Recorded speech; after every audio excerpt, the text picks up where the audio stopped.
Radio. Thank you so much for joining us on this program. In this special episode of Relax Radio, we will be talking to Mr. Shiral Lakthilaka, who is a Sri Lankan politician. He's also a practicing attorney at law.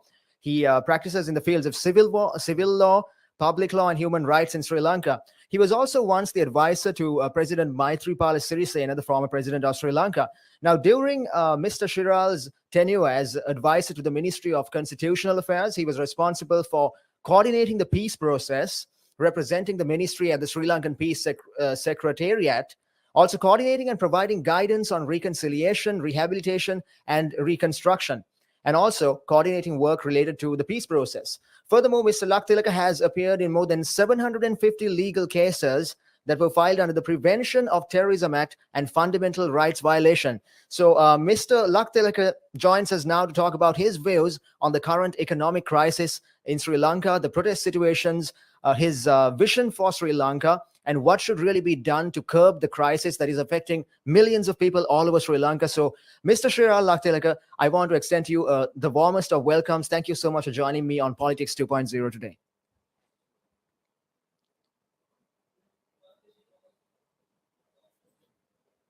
About the challenges ahead of us.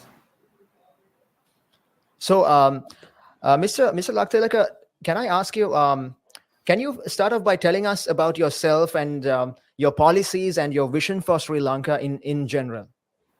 Yeah, basically, I would like to introduce me as a social democrat, but social democrat who believes free market, equity and equality, wealth creation, and equal distribution of wealth. That's how my policy vision is decided throughout my life career as a politician as well as a educated personality.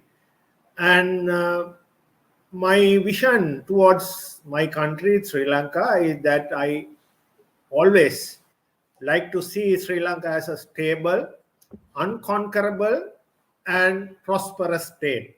Unfortunately, if I look back from now, whether this vision of mine has been achieved, there's a question mark. We are in a terrible economic crisis as well as governance crisis. But still, I have not given up my effort as well as thinking and transforming Sri Lanka towards this vision. Thank you, sir. Now, you just said that you're big on wealth creation and that you strongly believe in equality among the masses in this country.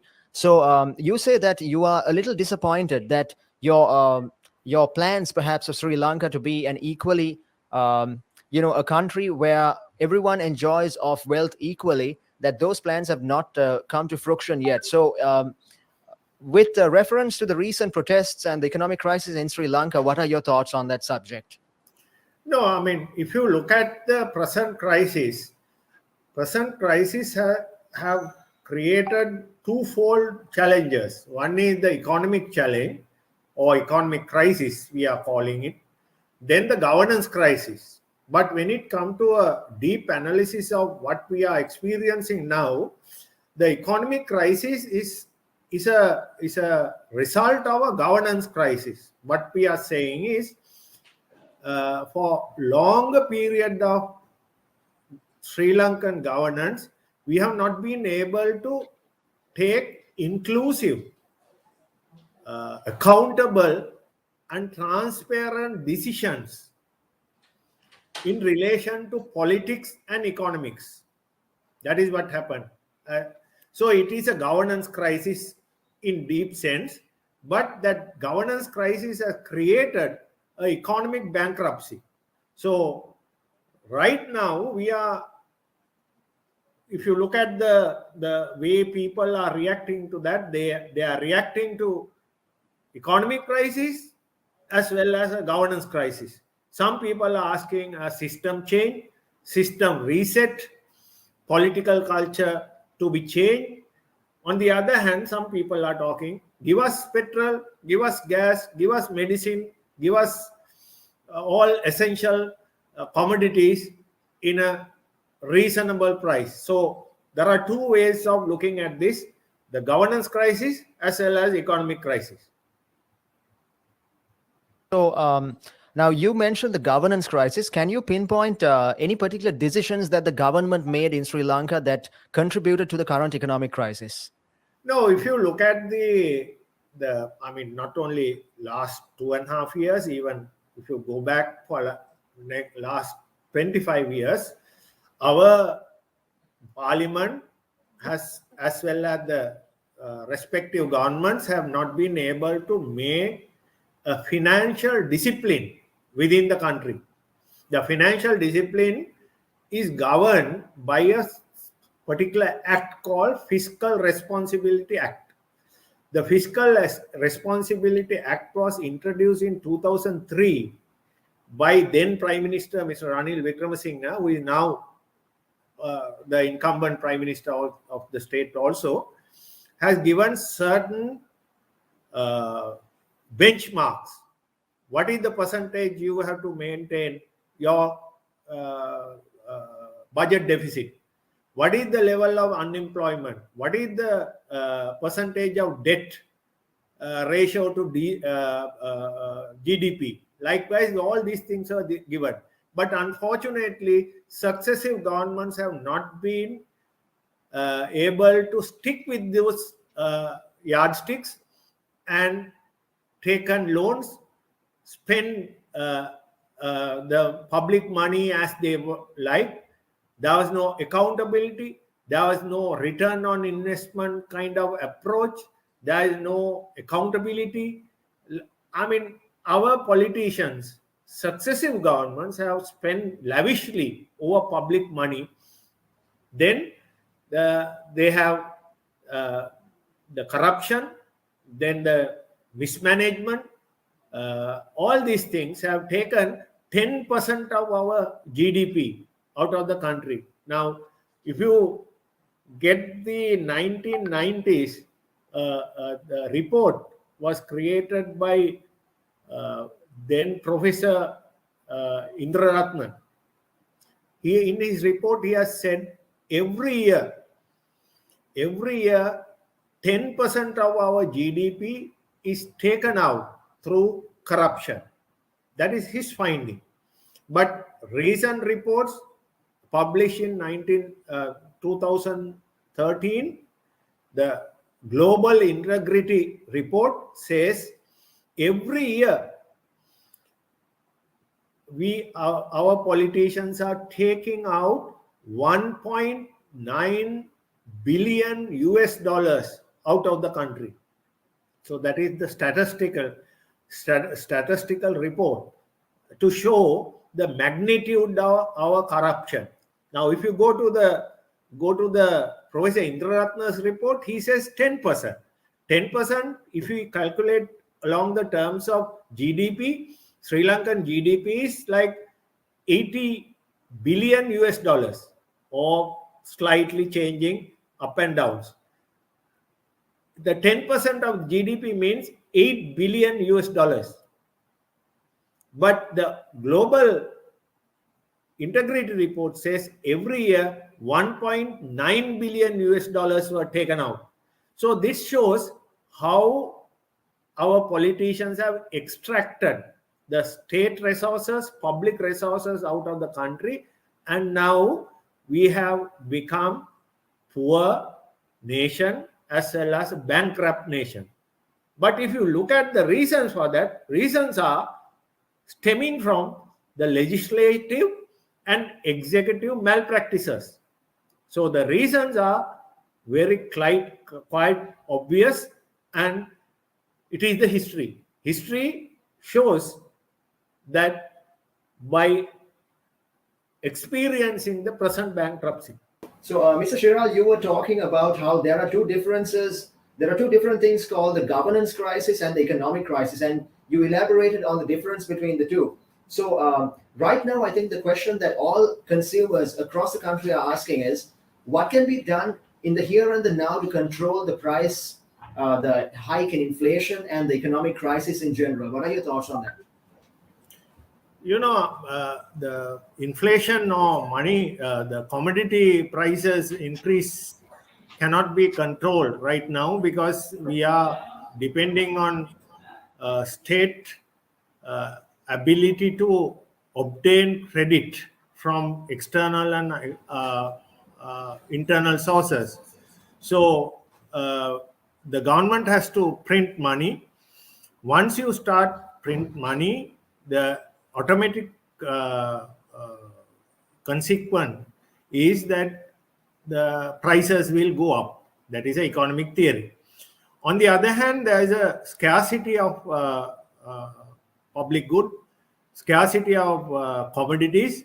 So that also increase the demand and prices will go up. So there is no immediate solution to control the inflation. This will go on for a longer period, according to my knowledge.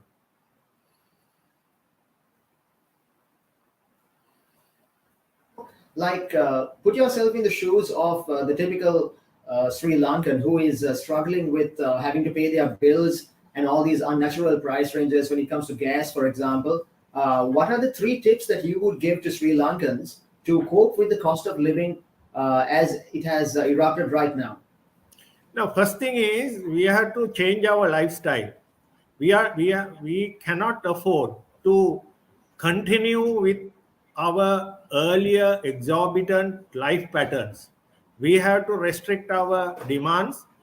Then only we can control the price hikes as well as other day-to-day life related issues.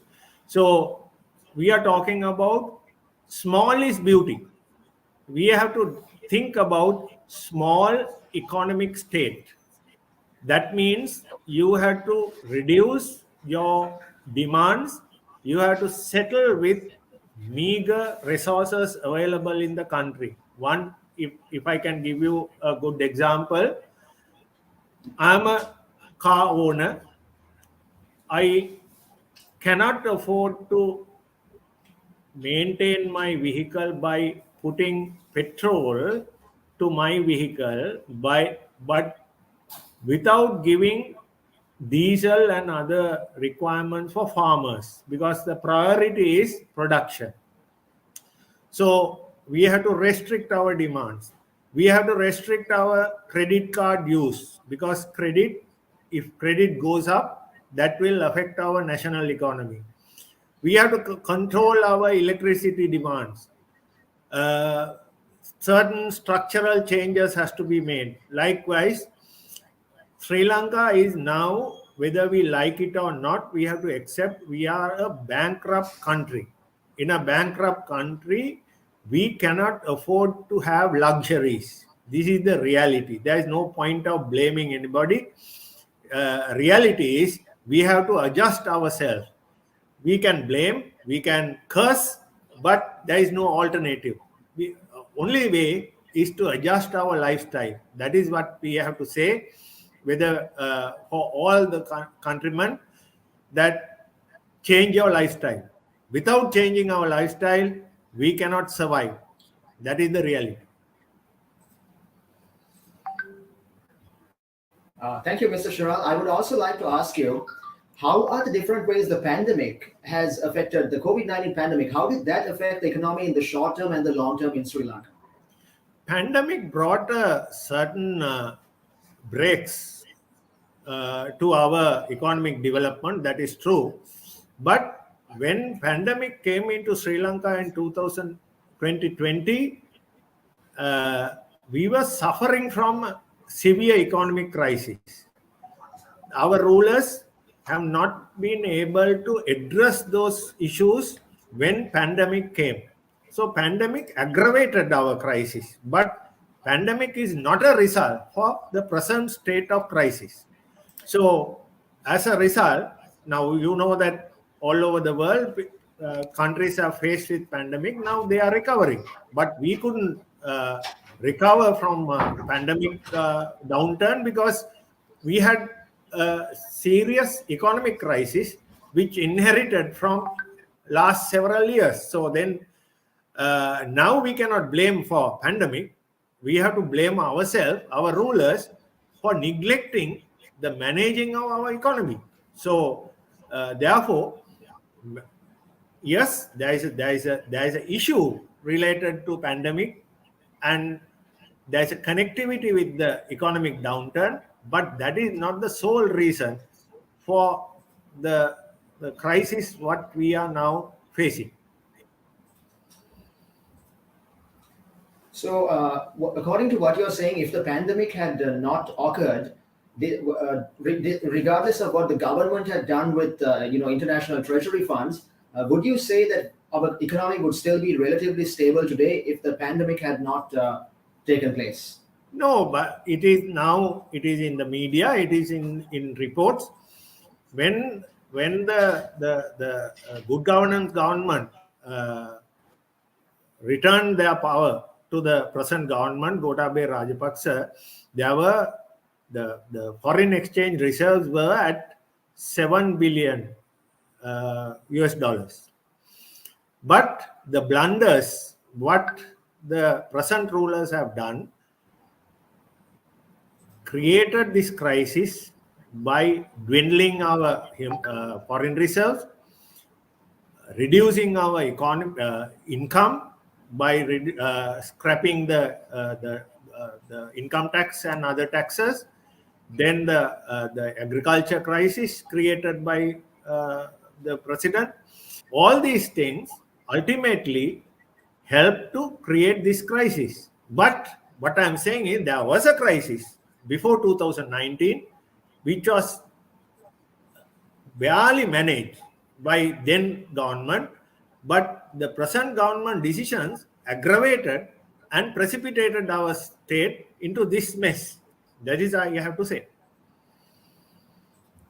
So, if there is conclusive proof that points the finger of blame at one particular party or person who is behind this whole economic crisis and the money situation, does the parliamentary constitution force them to resign if they are brought to justice? The MPs or the legislators of the parliament should be take the blame for Yes. this crisis.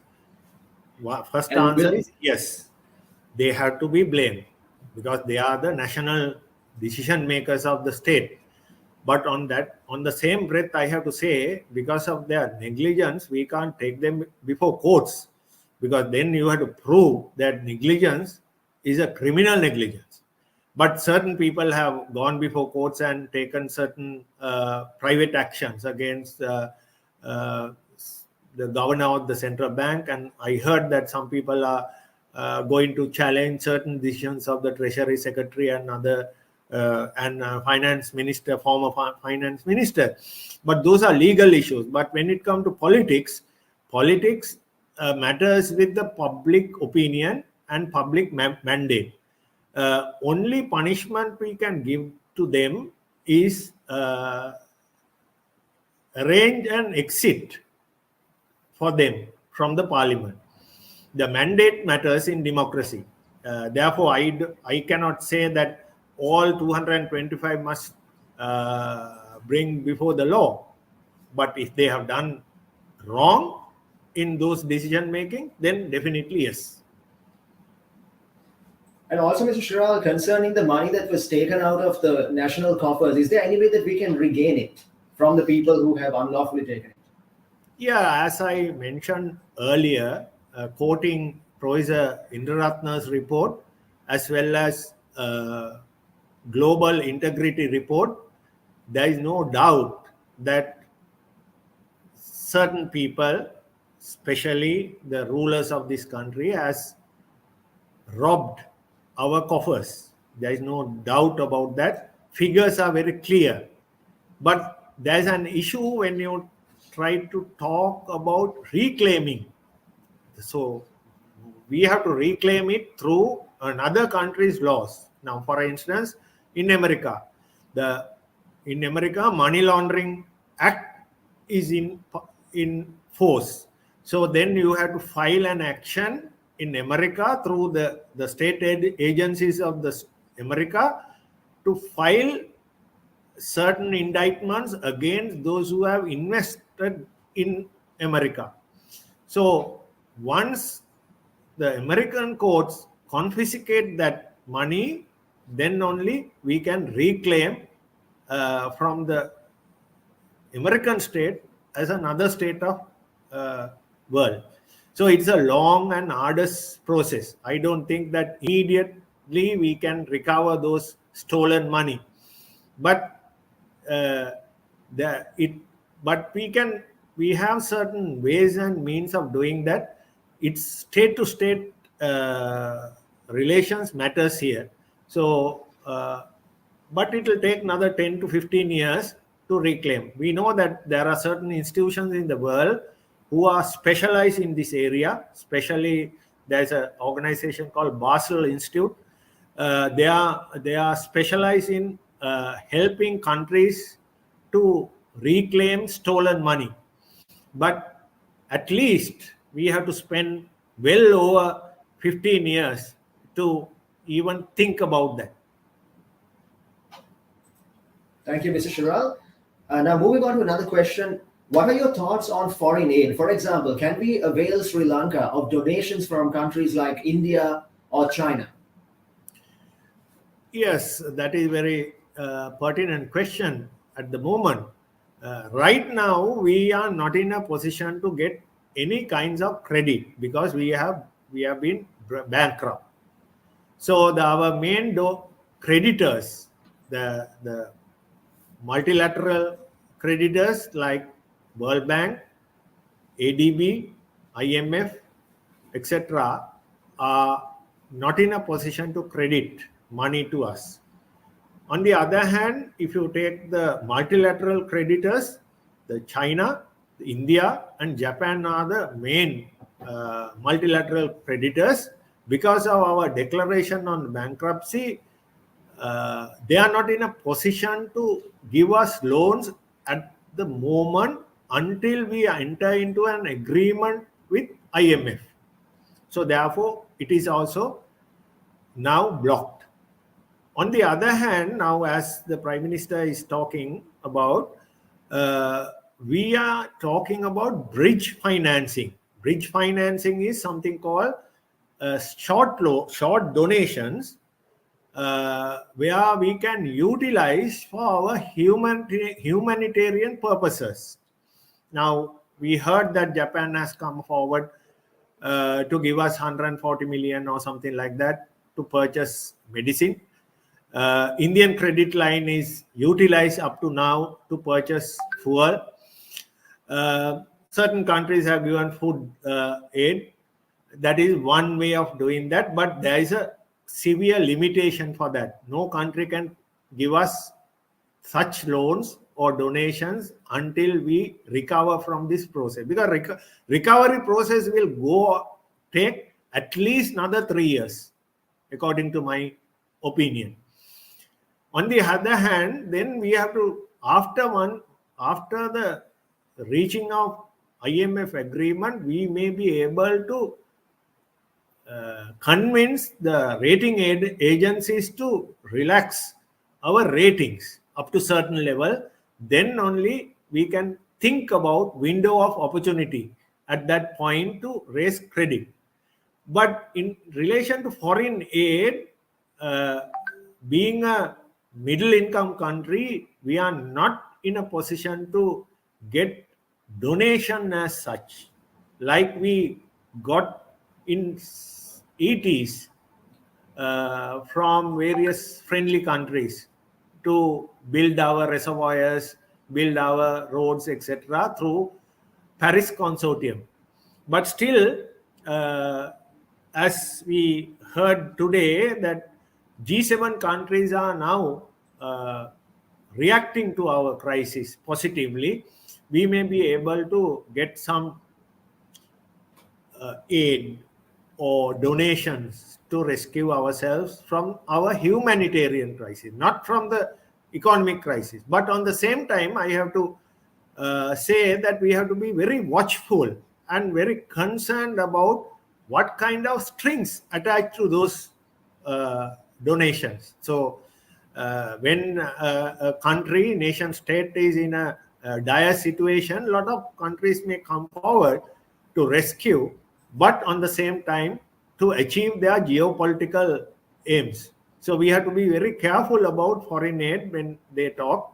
But we know that there is a saying that beggars are not choosers.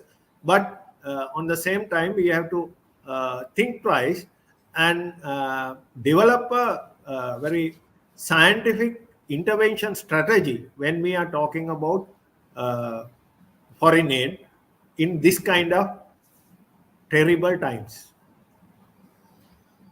Thank you, Mr. Thank you, Mr. Shiral. Also, one final question before we go for a break. Now, there are rumors that if Mr. Gotabaya Rajapaksa steps down, the IMF will actually enter into a deal with Sri Lanka. What are your thoughts on that? No, there is no connection between stepping down of Gotabaya and IMF deal because IMF negotiations have already started.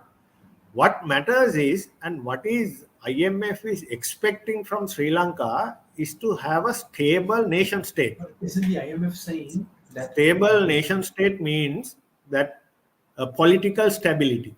So we know that the Gotabaya Rajapaksa as a president is not a popular leader right now, and legitimacy of the president has evaporated. So therefore, it's always better to have a new president, at least acting president, and until we could hold our general elections in near future. So that's why we are saying, and also we are trying to understand and construe the IMF policy. What is important is to have a stable government. Stable government means stable state leader, stable cabinet. So if that is fulfilled, I think IMF issue won't be an issue. But still, the legitimacy will not help. Lack of legitimacy or low legitimacy will not help to implement IMF reform program, because most of these reforms are very painful. You have to reduce the public sector workers level. We have to reduce certain unnecessary expenditure. We have to increase taxes. We have to increase other income sources of the state. So these are not easy policies. When uneasy policies are tried to be implemented, then legitimacy matters. If we have a weak and unpopular leader, people will revolt against policies. So that's why even IMF is saying to have a stable government. Only way of having a stable government is have a multi-party cabinet and multi-party government in Sri Lanka until we hold next parliamentary elections. Is it not true that the IMF themselves have said that if Mr. Gotabaya Rajapaksa steps down, that they will actually take an active hand in helping rebuild the country? No, there is nothing called acting help and rebuilding the country by IMF. IMF is coming forward to stabilize our external debt. That's all. IMF cannot give any money to rebuild our country. Once we get this external stabilization, then what we can do is we can approach the credit rating companies to upgrade our ratings. Once we get the upgrading, then we can talk to other sources of creditors, the World Bank, the multilaterals, as well as countries like Japan, China, and India. And if European Union is coming forward, we can talk to them. So IMF is not going to help us to rebuild our country. That is not a correct view to be said. Thank you, Mr. Shiral. We have to go for a short commercial break right now. Don't forget, this is, of course, Politics 2.0 with Sean Adams. Thank you for joining me on this program. On this show, we are talking about the situation in Sri Lanka, and we are talking to Mr. Shiral Lakthilaka, who is sharing his views on the current economic crisis. So I will be back on this program in just a moment with Mr. Shiral, but right now we have to go for a short break. Meanwhile, you can call or text us on this program. The number is 078-524-73473 if you want to call in and share your own opinions on the crisis in Sri Lanka. Also, make sure that you follow us on Facebook, Twitter, YouTube, and TikTok. And if you haven't already done so, please download our Relax Radio app on your Play Stores and on your App Stores as well. So I will be right back after a short break. Thank you for tuning in to Politics 2.0 with Sean Adams.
Welcome back to Politics 2.0 with Sean Adams. On this program, we are talking to Mr. Shiral Lakthilaka, a politician and attorney at law who is explaining his views pertaining to the current crisis in Sri Lanka. So before we move ahead, I want to remind you, you can call or text us on 078-524-73473 if you want to let your own voice be heard on this program. You can also follow us on Facebook, Twitter, YouTube, and TikTok. And please download our Relax Radio app on your Play Stores and on your App Stores as well. So moving on with some more questions. Thank you for joining us on this program again, Mr. Shiral. Right now, I would like to ask you, so when it comes to foreign aid, do you think that our chances of availing ourselves of aid from other countries would be different if we had a stable government and, for example, if Gotabaya Rajapaksa stepped down? I'm not talking about the International Monetary Fund specifically, but the countries like India, China, and Japan that you mentioned, would they be more likely to donate to Sri Lanka if Mr. Gotabaya Rajapaksa was no longer the head of the country? What matters for a country is not the friendships. It is the interests of the countries. Interests of various countries can be defined through their geopolitical positioning. as you said, our three main donors, China, India, and Japan, are connected to each other according to world politics. We know that there is a one camp called Quad countries. Quad countries are comprised of America, India, Japan, and Australia. So other camp is China-led One Belt One Route initiative. So there is a competition between these two camps to control the Indian Ocean. And being in the center of the Indian Ocean, we got a certain strategic opportunity. And most of these two camps are trying to get hold of Sri Lanka. That is a hard reality. In that sense, yes, we may get help from either of these parties, but Sri Lanka has to decide, unfortunately, in which camp we are going to put our knot down. That is a reality. If we want to get multilateral, bilateral funds from either camp, because of our vulnerability, we have to toe our line with one camp. I don't think we are, it is wrong. In a way, it is wrong. But because of our vulnerability, it will happen. So either we have to toe the line of Quad countries, or we have to toe the line of China. But right now, we can see that the Quad countries are dominating to help. That is especially the India and Japan. Therefore, the China has put into a backseat, but China will not give up Sri Lanka, because Sri Lanka is very vital for their sea route and geopolitical interests, as well as they have invested in Sri Lanka in great deal in Hambantota and Colombo Harbour Port City. So there would be a competition to help us. But as I said earlier, always this help will be attached with certain conditions and conditionalities. So we have to be very careful, but we have no other option. We have to get it under any circumstances, which is a violation of our national dignity. It is a violation of our strategic interest, long-term strategic interest, but it is the reality right now. Thank you, Mr. Shiral. Also, now a lot of these protesters, especially people from the younger generation, they were blaming the government, saying that the future of the younger generation is in the hands of the older generation, and they feel that they have been failed by the older generation and the people in power. Can I ask you for your thoughts on that? No, there is an element of truth in that, because older generation, including me, have blundered. We have to accept that that we had the last several decades, the Sri Lanka has not been properly managed. So that's why we are in this mess right now. But that does not mean that younger generation alone can control this country, right? What is needed is a common effort. I have no doubt, and I also believe that younger generation has a pivotal role in controlling this country. But it should be some kind of a joint effort. It's a mixture. It's a synergy between the younger generation and the older generation. So time has come, older generation to step away from this and allow various age groups to take over the decision making. There is no doubt about that. But we have to look at that issue with certain pragmatic sense.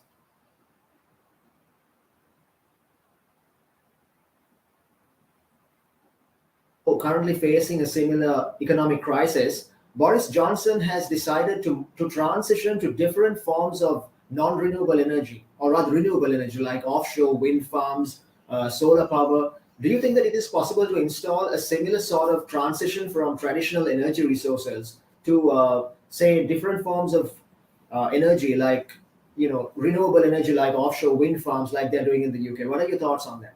Is it Yeah, that feasible? is, of course, we have to take certain decisions on that. Now, right now, like fuel and medicine and food, our electricity, our energy sector is also in a crisis. CEB is not in a position to provide electricity in optimum manner. So that's why we are under power cuts. Now the CEB and the state has to take certain policy decisions. One policy decision is allow all high-end electricity users, that is, for an example, the households which are using electricity more than 180 units, to be installed through or by solar panels, and those high-end users must be taken away from the national grid. Then only you can manage this crisis. So we have to encourage the people to install sustainable energy. On the other hand, there is a report uh, that between Chilau or Putlam to Jaffna, that sea belt, sea coast, has a potential of producing six 6 gigawatts of hours of sustainable energy through wind power. Now, six gigawatts is a very high level of production. Even Sri Lanka doesn't want that much. So Sri Lanka can sell that excessive energy, but we have to take decisions how to do that. Now, recently I heard a report, unconfirmed report, this potential energy source is given to a one Indian company, but that is not the way. We have to introduce transparent tender procedures to provide these opportunities to locals as well as outsiders. But unfortunately, what is happening, as I said earlier, these opportunities are given in non-transparent manner. Then the energy sector, like any other sector, is going to be corrupted. So we have to get rid of that. So energy sector, our future is on sustainable energy. We can have a sustainable economy through sustainable energy policy. That's our policy. And final question, Mr. Shiral, because we are coming to an end of this interview. If you could just give us some advice to Sri Lankans everywhere tuning in, where does the political spectrum need change in Sri Lanka? Where is change required, and how could that situation have been foreseen, and indeed, how could it be prevented in future? There are several steps we have to be adopted in that respect. One is we need certain new political structures. That's why we are talking about introducing, once again, 19th Amendment type constitutional measures to have a democratic, accountable, and transparent governance. So we have to do away from 20th Amendment and reintroduce with certain amendments and new introduction for 19th Amendment. That is number one. Number two is that we need a new political culture. Our political culture is not suitable to have a prosperous, stable, and unconquerable nation state. Our politicians are corrupt. Our politicians are not efficient. Our politicians are actually hoodwinking to their own citizens. So we need new political culture to be installed into party level as well as to the state level. So that is the second thing. Then third is our processes or decision making methods have to be changed. Our public sector is very inefficient sector. We have to reform it, rehaul it, and we have to adopt new policy based on result-oriented monitoring and follow-ups. Unfortunately, last several decades, our budgeting procedures, our decision-making procedures are very old and obsolete. So we need reforms for that. Finally, the people has to be changed. People's thinking has to be changed. Although we are claiming a democracy for last 70 or 80 years, we are not enjoying this democracy as rational beings. We are living on myths. Our people are infested with wrong ideologies. Nationalism up to certain level is good, but extreme nationalism is not good. We need certain altruism, but extreme Marxism or extreme leftism is not practical. But unfortunately, our society is, whether you are in which camp, we are suffering from this particular ideological problem. We are against, in one corner, against Coca-Cola, and the other corner of the continuum, we are against Americans. All these things are hollow ideas. What we want right now, a correct perspective to create wealth to this country and the people. And once you create wealth only, you can distribute wealth equally.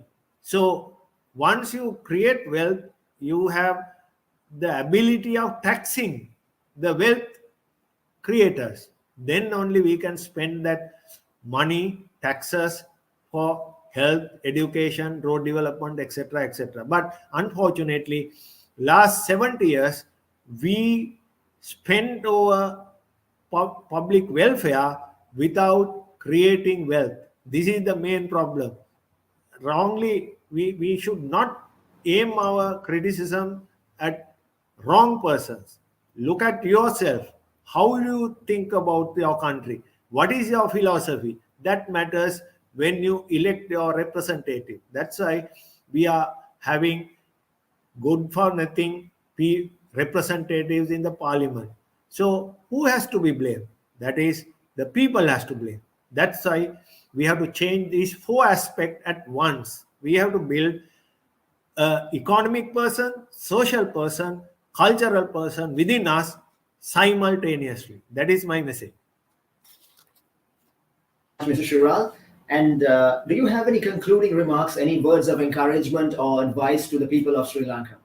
As we I close? have no encouragement words with me right now because we are in a crisis situation. What I have to say is develop your resilience, because we have to live with this crisis at least for another 10 years. Our worst crisis period would be another 1 year. Another 3 years, we have to moderately suffer, and our recovery period will start at the end of next 3 years. But everything depends on whether we are taking correct decisions. So shouting, slogan mongering will not help. We have to put our heads down and think and rethink and replan how to rescue this country. That is my message. So develop our resilience. You have a very hard future ahead of you. Without that resilience, we may ended up in a real bad situation. So I encourage all the citizens to think and rethink about your future. Thank you. Mr. Shiral, thank you so much for agreeing to join us on Politics 2.0 on Relax Radio. It was a massive pleasure having you with us and hearing what you have to say about the economic crisis in Sri Lanka. And I would also like to thank all our viewers who are tuning in. Thank you so much for joining us on this program. Don't forget, you can call or text us on 078-524-73473. That is the Relax Radio hotline. You can also follow us on Facebook, Twitter, YouTube, and TikTok, so that you can even stay tuned. You can stay up to date with everything that's trending, not just in Sri Lanka, but all over the world. And on that note, my name is Sean Adams, and it was a massive privilege bringing you Politics 2.0. I'll see you again next week. Thank you so much for joining me on this program.